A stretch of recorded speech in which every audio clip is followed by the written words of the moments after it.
दोस्तों नमस्कार, स्वागत है आपका दोबारा से इस सेशन में, जहाँ पे हम देखने वाले हैं बहुत ही basic capital market overview, which is पूरे भारतीय वित्तीय व्यवस्था का एक छोटा सा अंश, जहाँ पे बैंक्स, इंस्टीट्यूशंस और सारा वित्तीय व्यवसाय या कारोबार चलता रहता है। इसमें एक नज़र डालेंगे तुरंत। तो कैपिटल मार्केट या वित्तीय व्यवस्था में काफ़ी फंक्शनरीज है, काफ़ी पार्टिसिपेंट्स हैं। इनमें से सबसे बड़े दो पार्टिसिपेंट्स हैं जो क्लास कह सकते हैं, सेवर्स का क्लास है। ये सेवर्स का क्लास वो लोग हैं, आम आदमी, आम नागरिक है, जहाँ पे खुद की आय या बचत जो है वो जमा पूंजी रखना चाहते हैं और उस पर इंटरेस्ट या कोई इनकम जनरेट करना चाहते हैं। दूसरा क्लास जो सबसे बड़ा होता है वो स्पेंडर्स का क्लास है।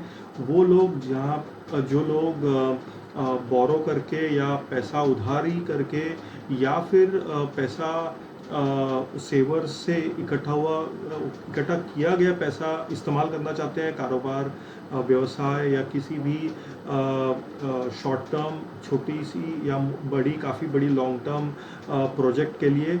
ये दोनों को इकट्ठा लाने का पूरा काम ये वित्त व्यवस्था या मार्केट, कैपिटल मार्केट करता है। इनको इकट्ठा लाने के लिए काफ़ी लोग, काफ़ी मार्केट फंक्शनरीज, इंटरमीडियरीज और रेगुलेटर्स, ये तीन बड़े कंपोनेंट्स हैं। मार्केट फंक्शनरीज बैंक हो सकती है, जो बचत गट या बचत करने वाले लोगों से पैसा इकट्ठा करती है। बैंक हो या इंश्योरेंस कंपनी हो या कोई म्यूचुअल फंड हो, जो इनका पैसा आगे स्पेंडर्स को बेसिकली ये लोग लेंड करते हैं या फिर इनको पैसा उधारी में देते हैं। इनको जोड़ने का काम कैपिटल मार्केट इंटरमीडियरीज करते हैं, जैसे एजेंट्स होते हैं, ब्रोकर्स होते हैं। और फाइनली इन सारों पे नज़र रखने के लिए रेगुलेटर्स का काम बहुत अहम होता है। रेगुलेटर्स का सबसे इम्पोर्टेंट या सबसे बेसिक काम होता है सेवर्स, ये क्लास या आम आदमी की जो जमा पूंजी है, इनकी सुरक्षा का इंतज़ाम करना बाय पासिंग लॉज रेगुलेशंस। ये सारा काम रेगुलेटर्स पे आता है। भारतीय वित्त व्यवस्था में सारे जो रेगुलेटर्स हैं, इसमें से सबसे अहम है RBI, reserve bank of India, SEBI, securities and exchange board of India है, और फिर पीएफआरडीए जैसी संस्थाएं जो पेंशन अथॉरिटी है, और ऑब्वियसली गवर्नमेंट तो है ही सेंट्रल लेवल पे या स्टेट लेवल पे। तो ये सारे पार्टिसिपेंट्स मिल करके पूरा कैपिटल मार्केट बनता है। तो आइए लेट अस क्विकली जंप कि ये पूरा इकोसिस्टम कैसे बना है। तो एक साइड में हम लोगों ने देखा कि सेवर्स हैं, दूसरे साइड में हम लोगों ने देखा कि स्पेंडर्स हैं। तो ये पूरा सेवर्स और स्पेंडर्स जहाँ पे निवेश या बोरोइंग होता है, ये इकोसिस्टम है बैंक्स, एनबीएफसीज यानी नॉन बैंकिंग फाइनेंशियल इंस्टीट्यूशंस है, हाउसिंग फाइनेंस कंपनी जैसे एचडीएफसी हो या गृह फाइनेंस हो, म्यूचुअल फंड हो। भारत में म्यूचुअल फंड्स 30 से ज़्यादा म्यूचुअल फंड एजेंसीज हैं। एएमसीज है, जैसे पोर्टफोलियो मैनेजर हो सकता है। ऑल्टरनेटिव इन्वेस्टमेंट फंड्स हैं, private equity, venture, pension funds हैं। तो ये पूरा इकोसिस्टम है जहाँ पे सेवर्स और स्पेंडर्स दोनों पैसा इनके पास जमा रखते हैं या फिर इनसे बोरो करते हैं। इनके बीच में जैसे हम लोगों ने देखा न्यूट्रल एंटिटीज होते हैं, इनको जोड़ने वाली एंटिटीज। दोनों सेवर्स और स्पेंडर्स, अगर हम पहली वाली स्लाइड देखें तो इनको जोड़ने का काम जो करती है, एक्सचेंज करती है, जैसे बीएसई एनएसई हो। रेगुलेटर्स तो अहम है ही, जो न्यूट्रल एंटिटी है। तो रेगुलेटर्स का काम है इन सारे संस्थानों को एक्सचेंज पे या मार्केट इंटरमीडिएट्स हम लोग देखने वाले हैं, इन पे नज़र रखना है। तो और फिर डिपॉजिटरीज हैं। डिपॉजिटरीज वो इंस्टीट्यूशंस हैं जहाँ पे पहले के ज़माने में फिजिकल में माल होता था, शेयर्स फिजिकल में होते थे, डिबेंचर्स फिजिकल में होते थे। तो अभी सारा काम इलेक्ट्रॉनिकली होता है, कंप्यूटर के द्वारा होता है, और सारे रिकॉर्ड्स इलेक्ट्रॉनिक होने के कारण डिपॉजिटरीज का रोल अहम है यहाँ पे। ये सारा रिकॉर्ड रखने का काम डिपॉजिटरीज का काम है। फाइनली न्यूट्रल एंटिटीज में गवर्नमेंट इंस्टीट्यूशंस हैं ही। So ministry of corporate affairs हो, रजिस्ट्रार ऑफ कंपनीज हो, लॉ हो, कंपनी लॉ बोर्ड हो, या फिर जो पार्लियामेंट में जो लॉ बनते हैं उनका भी, जैसे मिनिस्ट्री ऑफ फाइनेंस है, इनका काम न्यूट्रल एंटिटीज़ में आता है। इनका पूरा कैपिटल मार्केट पे ध्यान होना चाहिए, तो ये न्यूट्रल एंटिटीज़ होते हैं। और फाइनली मार्केट इंटरमीडिएट्स जैसे ब्रोकर्स हैं, ये ब्रोकर्स हर लेवल पे होते हैं, जैसे स्टॉक मार्केट के ब्रोकर्स हैं, इंश्योरेंस ब्रोकर्स हैं, कमीशन एजेंट्स हैं जो म्यूचुअल फंड्स बेचते हैं या फिर एडवाइस करते हैं, इन्वेस्टमेंट एडवाइजर्स है, जो नया क्लास 2013 में सेबी ने पहले इनको रेगुलेट करके इन पे रेगुलेशंस बनाए हैं। पोर्टफोलियो मैनेजर्स हैं जो 10 लाख, 25 लाख, 50 लाख के ऊपर जो राशि निवेशक करना चाहता है तो वो उनके लिए स्पेशलाइज सर्विस देते हैं पोर्टफोलियो मैनेजर्स। रेटिंग एजेंसीज हैं जो बोरोअर्स की या इशूअर्स की रेटिंग, जो पेपर्स को रेट करते हैं AAA से लेके D तक, तो ये रेटिंग एजेंसीज है। इंफॉर्मेशन सर्विस प्रोवाइडर्स हैं, जैसे वैल्यू रिसर्च हो या कैपिटल मार्केट मैगजीन हो, ये सारे इंफॉर्मेशन सर्विस प्रोवाइडर्स हैं, इनकी लिस्ट काफ़ी लंबी होती है। और फाइनली मर्चेंट बैंकर्स हैं। तो ये 3 मैंने यहाँ पे बहुत ही सिंपल तरीके से पूरा इकोसिस्टम को 3 बकेट्स में डिवाइड किया है। पहले वाला बकेट जो सेवर स्पेंडर्स का बकेट है, उनको इकट्ठा लाने का काम, that is the ecosystem. Second, neutral entities हैं जो मार्केट में पूरा मार्केट पे ध्यान रख के बिल्कुल कोई पक्षपात नहीं होता इसमें, they are suppose to be particularly neutral. और फिर मार्केट इंटरमीडियरीज जो हैं वो बेसिकली वो लोग हैं जो इन सारे सेवर्स और स्पेंडर्स को इकट्ठा लाने का काम करते हैं। और वो इकट्ठा लाने का काम करने के लिए इनको ऑब्वियसली पैसा मिलता है, इनका बिजनेस या धंधा इस पूरे कारोबार से इकट्ठा लाने के इरादे से ये अपना काम करते हैं और बिजनेस उनका फैलाते हैं। तो चलो क्विकली देखते हैं हम लोग कि सेवर्स का क्या प्रोफाइल है। सेवर, जैसे मैंने कहा कि आम आदमी है इसमें, तो आम आदमी रिटेल हो सकता है जो छोटा निवेश कर सकें। 2 लाख से नीचे का निवेश जो करता है उस कैटेगरी को रिटेल इन्वेस्टर्स कहते हैं। 2 लाख से ज़्यादा जो निवेश करता है उसको HNI या हाई नेटवर्थ इंडिविजुअल कहा जाता है। ये क्लासिफिकेशन टिपिकली गवर्नमेंट या सेबी ने तय किया है, इसलिए जब भी एप्लीकेशन या कोई निवेश करना चाहता है तो रिटेल और HNI सेगमेंट हमेशा अलग अलग करके ही एप्लीकेशन दोनों सेगमेंट में जाता है। इंस्टीट्यूशंस अगर आप देखें तो सेविंग इंस्टीट्यूशंस के लिए इंश्योरेंस कंपनी, एसेट मैनेजमेंट, जैसे हमने पहले बताया, पोर्टफोलियो मैनेजर और पेंशन फंड्स। सारे निवेशक आइदर म्यूचुअल फंड्स में निवेश करते हैं, स्टॉक मार्केट में डायरेक्टली निवेश कर सकते हैं, पोर्टफोलियो मैनेजर्स के साथ अकाउंट खोल सकते हैं, एक अपना खुद का पेंशन अकाउंट जैसे NPS है वो खोल सकते हैं। और तो ये इंस्टीट्यूशंस निवेशकों को मदद करती हैं उनका जो सारा जमा पूंजी है वो निवेश करने के लिए। और फाइनली गवर्नमेंट भी एक सबसे बड़ी सेवर की मदद करता है, निवेशकों की मदद करता है। सॉवरेन वेल्थ फंड हमारे पूरी दुनिया में सॉवरेन वेल्थ फंड्स काफ़ी बड़ा पूल ऑफ मनी मैनेज करता है, लेकिन इंडिया में हमारा सॉवरेन वेल्थ फंड 3 से 4 या 5 बिलियन डॉलर्स तक ही सीमित है। मल्टीलैटरल इंस्टीट्यूशंस है, जैसे वर्ल्ड बैंक है, IMF है, वैसे ही हमारे पास भी मल्टीलैटरल इंस्टीट्यूशंस जैसे IDBI, IFCI, ये टाइप के इंस्टीट्यूशंस हैं। फाइनली सबसे बड़ा पूल, सबसे बड़ा निवेशकों का पैसा गवर्नमेंट के पास एम्प्लॉय प्रोविडेंट फंड ऑर्गेनाइजेशन जैसी संस्थानों के साथ में है, गवर्नमेंट पेंशन फंड्स के साथ में है। तो ये सारा कैटेगरी ऑफ सेवर्स एक साइड में है। दूसरे साइड में हम लोग देखें स्पेंडर्स या फिर जो पैसा यूज़ करते हैं, इस्तेमाल करते हैं, उनकी क्या कैटेगरी है। वहाँ पे भी 2 कैटेगरीज मैंने उसी प्रकार में बताई हैं, जहाँ पे रिटेल और HNI है। रिटेल सेगमेंट में जहाँ पे आप पर्सनल लोन लेते हो या हाउसिंग लोन लेते हो, कार्ड्स, क्रेडिट कार्ड्स रखते हो, ऑटो लोन्स लेते हो, ये आप उन्हीं संस्थानों के साथ में ले सकते हो, जैसे बैंक है, NBFCs है, हाउसिंग फाइनेंस इंस्टीट्यूशंस है।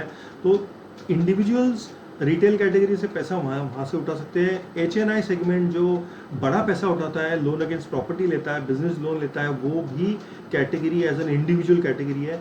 सिमिलरली इंस्टीट्यूशंस जो नॉन इंडिविजुअल सेगमेंट है, स्मॉल एंड मीडियम एंटरप्राइज है, medium and slightly larger enterprises हैं, बड़े कॉरपोरेट्स हैं, बैंक्स हैं जो, और होम फाइनेंस इंस्टीट्यूशंस है, ये भी पैसा मार्केट से बोरो करते हैं, तो इनकी कैटेगरी अलग है इंस्टीट्यूशंस की। और फाइनली गवर्नमेंट भी बोरो करता है उनके लार्ज प्रोजेक्ट्स या प्रोग्राम्स को चलाने में। तो ये प्रोग्राम्स आरबीआई के थ्रू होते हैं, बजट प्रोविजनिंग होती है, जैसे हमारा एनुअल गवर्नमेंट का बजट बनता है, तो ऑब्वियसली वहाँ से पैसा गवर्नमेंट उठाती है। गवर्नमेंट उठाने के लिए इसमें काफ़ी short term, long term papers government float करती हैं थ्रू टी बिल्स होते हैं, या जो भी छोटा मोटा बोरोइंग गवर्नमेंट करती है वो डायरेक्टली कैपिटल मार्केट के थ्रू करती है, और सेवर्स यहाँ पे इस पेपर्स में निवेश कर सकते हैं, आइदर डायरेक्टली या फिर वाया म्यूचुअल फंड्स। या वैसे ही प्रोजेक्ट्स के लिए लोकल अथॉरिटीज़ हैं, बीएमसी टीएमसी जैसी संस्थानें हैं, या फिर हुडको है, या फिर दिल्ली म्यूनसिपल कॉरपोरेशन है, लोकल अथॉरिटीज़ भी अपने सोशल वेलफेयर प्रोग्राम्स के लिए पैसा बोरो करती हैं, निवेशकों से पैसा उधार में लेती है और उसके कार्यक्रम चलाती हैं। और वैसे ही अगर देखें तो ये पैसा सेवर्स या स्पेंडर्स किस प्रकार में सेविंग कर सकता है, या स्पेंडर भी किस प्रकार से इंस्ट्रूमेंट इशू कर सकता है। तो सबसे रिस्की कैटेगरी है इक्विटी। कॉमन इक्विटी कैटेगरी में निवेशक शेयर बाजार में पैसा निवेश कर सकता है। वैसे ही स्पेंडर कॉमन इक्विटी इशू कर सकती है वाया कंपनी फ्लोट करके। तो common equity is one way. उसका नेक्स्ट लेयर होता है इन बैलेंस शीट में for any corporate preferred equity, जैसे प्रेफरेंस शेयर्स हों, तो निवेशक प्रेफरेंस शेयर्स में भी पैसा जो फिक्स्ड नॉर्मली 8% जैसे प्रेफरेंस शेयर्स होते हैं, 9% प्रेफरेंस शेयर्स होते हैं, तो किसी भी कंपनी का प्रेफरेंस शेयर्स में निवेशक पैसा डाल सकता है। सिमिलरली पैसा कंपनी भी उठा सकती है by issuing preference shares. Differential shares, इसका डिफरेंशियल शेयर्स वो शेयर्स होते हैं जिसमें वोटिंग राइट्स कम होती हैं। The easiest example to explain differential shares is Tata Motors ने इशू किया था टाटा मोटर्स डीबीआर। तो ये आप गूगल पे अगर इस पे क्विकली सर्च करोगे तो डिफरेंशियल वोटिंग राइट्स में शेयर्स इशू किए जाते हैं। तो ये भी क्लास ऑफ शेयर है जो इशू किया गया है इन द पास्ट। आगे भी चल करके काफ़ी कंपनी इसको और निवेशक भी इसमें पैसा डाल सकते हैं।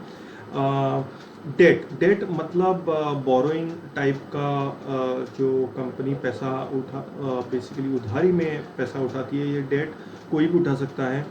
पर्सनल लेवल पे अगर आप किसी अपने दोस्त के साथ में उधारी ले रहे हो तो वो भी उधार हुआ। वैसे ही गवर्नमेंट पैसा उधार पे लेती है, कॉरपोरेशन हो, बैंक हो, जैसे एफडी आप करते हो तो आप बैंक के साथ में आप निवेश कर रहे हो तो एक्चुअली पैसा आपका बैंक ने उधार में ले चुका है, तो उसको आपको रिटर्न करना है एक टेन्योर के बाद, 1 साल 2 साल या 5 साल, जो भी आप पैसा उधार में रखते हो, निवेशक रखता है, तो वो कैटेगरी को डेट बोला जाता है। तो सिक्योर्ड या एसेट बैक डेट कंपनी उठा सकती है, नेकेड और अनसिक्योर्ड डेट उठा सकती हैं, जहाँ पे पैसा आप डायरेक्टली कंपनी के डिबेंचर में, अगर आप नेकेड और अनसिक्योर्ड डिबेंचर में आप पैसा डाला है तो अगर डिफ़ॉल्ट होता है तो आपको पैसा मिलने का चांस काफ़ी कम होता है, लेकिन इस पे इंटरेस्ट रेट ऑब्वियसली ज़्यादा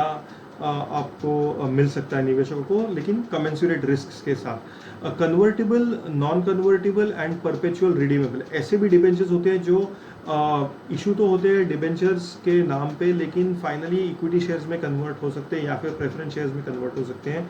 परपेचुअल या रिडीमेबल, नॉर्मली डिबेंचर्स जो होते हैं वो रिडीमेबल होते हैं, लेकिन there are perpetual debentures also जो कंटिन्यूअस आप एक बार निवेशक अगर इसको सब्सक्राइब कर ले तो उसको सेकेंडरी मार्केट में ही बेचना पड़े, उसको पैसा वापस मिलने वाला नहीं है, that will be considered as a perpetual debentures.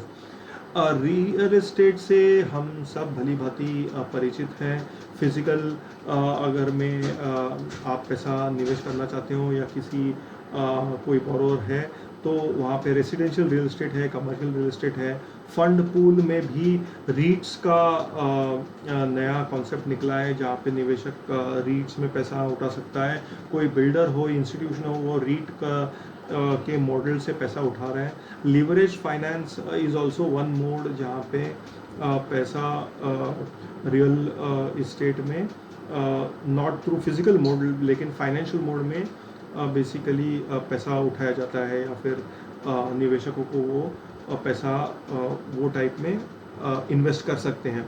Commodities सोना, चांदी, पैलेडियम ऐसे प्रेशियस मेटल्स में निवेशक या फिर कोई इंस्टीट्यूशंस बोरो कर सकता है। एग्री कमोडिटीज़ हैं जैसे सोया हो, राइस हो, वीट हो, इसके फ्यूचर्स है तो निवेशकों को वहाँ पे भी ये एक स्पेशलाइज्ड क्लास है जो इंडिया में ज़्यादा प्रेवलेंट नहीं है। कमोडिटीज़ मार्केट इतना डेवलप्ड नहीं है, लेकिन MCX exchange, multi commodity exchange में ये सारे कमोडिटीज़ ट्रेड हो रहे हैं। तो अगर निवेशक को ये ट्राई करने का या करियर बनाने का किसी को अगर इंटरेस्ट है तो MCX के वेबसाइट पे आपको ये सारा डिटेल्स मिलेगा। कमोडिटी मार्केट्स बहुत ही बड़ा ग्लोबली बहुत ही बड़ा एक महासागर है कह सकते हैं। इसमें बहुत तरीके के कमोडिटीज़ ट्रेड होते हैं और इनको बिलियंस ऑफ डॉलर्स, अरबों डॉलर का यहाँ पे एवरी डे इनका ट्रेडिंग चलता है। इनका पूरा जो सिस्टम है जो मैनेज होता है। और फाइनली ऑल्टरनेटिव्स इंडिया में तो काफ़ी पेनिट्रेशन कम है।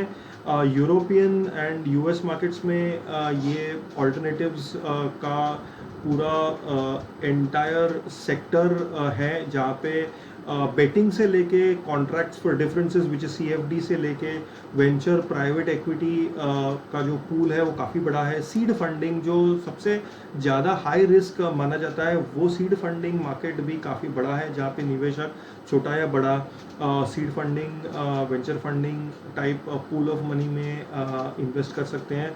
स्ट्रक्चर्ड मार्केट है जहाँ पे और हाइब्रिड मार्केट भी है वो जहाँ पे वो लेयर्ड या स्ट्रक्चर्ड क्रेडिट्स में पैसा डाल सकते हैं। और रिस्क ऑब्वियसली ऑल्टरनेटिव्स में काफ़ी ज़्यादा है। तो सो ये पूरा ब्यौरा पूरा कैपिटल मार्केट्स का ये ओवरव्यू था। अभी हम यहाँ पे इसको अभी हम फिलहाल एंड करते हैं। अगर आपको कोई सवाल हो, शक हो या कोई कमेंट हो तो please write us back at learn@studentinvestor.in। हम लोग वीडियोस को इम्प्रूव करेंगे, शॉर्टन करेंगे और फिर ये सारे डिटेल्स को हम लोग और गहराई में जाएंगे इन द नेक्स्ट वीडियोस। तो प्लीज़ जुड़े रहिए, बने रहिए हमारे साथ और आगे का वीडियो प्लीज़ लाइक करिए, शेयर करिए। Thank you so much.